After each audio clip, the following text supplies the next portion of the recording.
Jeska here with another GGRecon interview, this time, of course, with Device of Astralis. How's it going? I'm good, and you? Thank you for having me. So this year, everyone talks about how hard it's been, burnout structures and everything. You guys, of course, had a solution to that in some form. Still, we want to ask, how do you feel right now? And how does the team feel? I'm very exhausted. I think everyone is around this scene.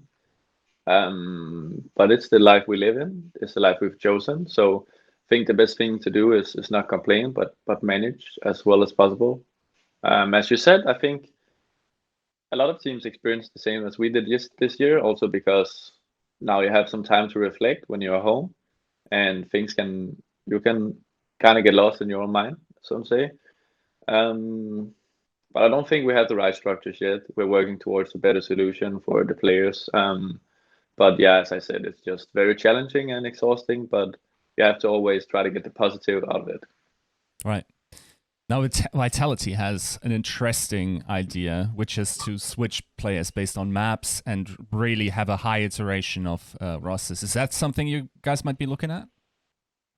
Yeah, it's what we've been doing in the last tournament we just played in. Mm-hmm.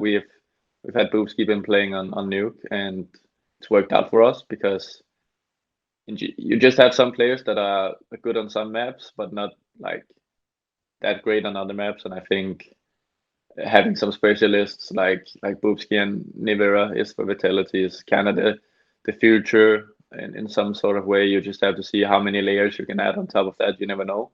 But it's great seeing development on that front because we've been kind of stuck in this loop for a long time where everyone knows what's happening with the players is not good, and it's just like a ticking time bomb where either you'll get hit by mental stress or physiological stress, where I would say that you just have to take good care of yourself. And now we're seeing the teams move in a direction that also supports us way more, and you can't be anything but happy for that. Right. Um, Now that the year is almost over, we would say. Of course, there are a couple of big tournaments still to play. Of course, like one of them, you got matches tomorrow. Still, in review, how satisfied are you guys with how this year went, especially in contrast to the circumstances? They're, of course, extreme. I mean, if you take everything in consideration, I can only speak on a personal level, not for the team. We could be, I think, 50% satisfied, but as an individual, I've been personally kind of like very dissatisfied. I think that with the virus and everything, it's just been very tough. It's been a tough year, and you kind of just always want more as a player. If you're kind of careless, if you come from 2018 and 19, where we have achieved stuff that hasn't been achieved in a long time or ever, you can't be like nearly satisfied with this year. But you also have to take in, as you said, into consideration that we've had two players out with burnout.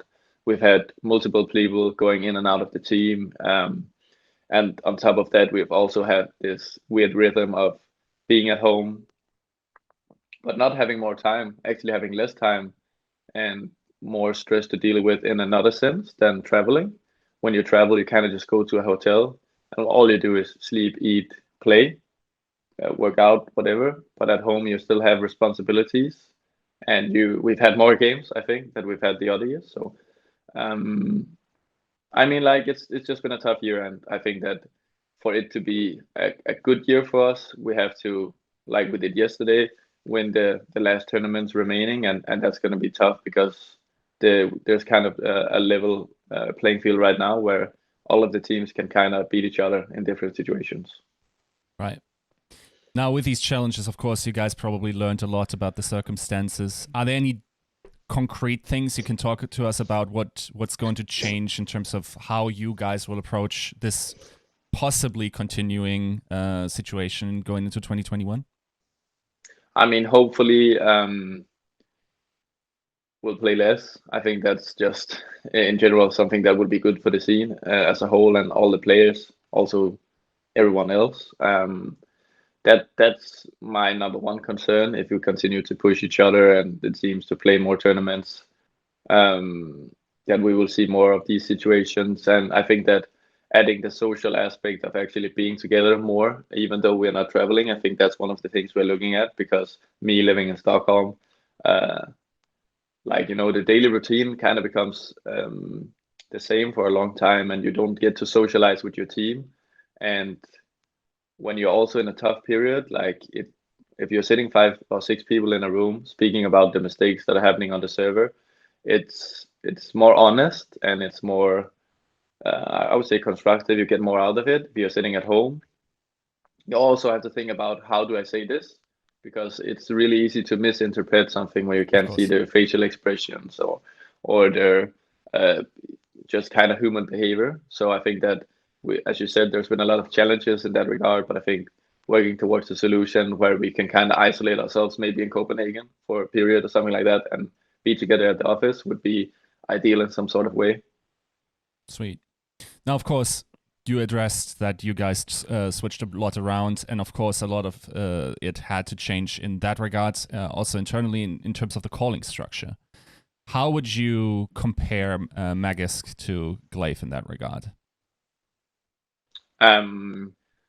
So we had the problem way back where gla1ve was already starting to feel fatigued. I can't remember if it was already back in 2018, and at least in 2019, kind of like started calling and practices. But I think the biggest difference is just that the experience gla1ve has in the big games is noticeable, and I think the calmness it gives some of the players to know that everyone are playing the right roles. I think that Magisk is just such a good player that when he was also focusing on calling, you could feel that he would not abuse the same gaps that he would normally do, and he was saying that himself as well, because he had to think of so many things. And we saw it in DreamHack Winter, where we just won recently, that when you allow people the space and the roles that were ideal for the team, it works out. But you also have to keep the balance where we don't push gla1ve too hard with practices and everything and the tournaments. And that's also going back to what I said earlier, playing maybe less but more effectively. Winning more tournaments by playing less tournaments is something I believe in, because then we'll get the best out of everyone. So I guess like the experience is the biggest difference, but also having people in the right roles is just gonna create a better Astralis. Was gla1ve directly or immediately back to his old level, or do you think there's some getting back to required? I think it's hard to say if gla1ve was on his back to his own level. I think it's you have to look at the whole team and how the team plays. And we were kind of more dynamic with more ideas when Magisk was calling. And in some sort of way, we kind of want to go back where we're playing the slow-paced style where we control the game, and it worked out really well in some games. Against Furia recently, kind of dominated that game by our calling, in my opinion. I think that maybe it looks good on individual statistics, but I think that the game plan and the calling was actually the main reason why we won. So I think it's so hard for people looking at the outside to see what's really happening and who is doing a good job, because a player like me sitting in the sniper position, where you would automatically, if the team is playing good, just get really good statistics. Sometimes you have to give credit where credit is due, and I think that he's been on a really great level, but he knows he can do better, and everyone in the team can do better as well.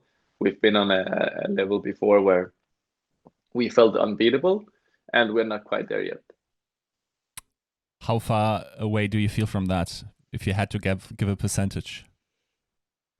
I mean, like we would be even closer playing on the big stages, because that's where we have our experience, and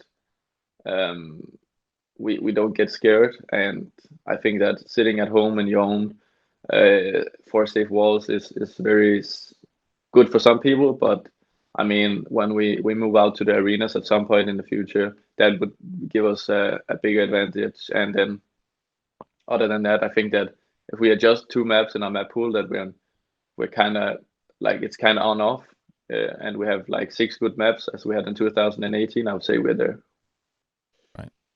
Now, maybe as a last question, of course, the game against Navi is coming up. Last time you guys actually got the short end of the stick there.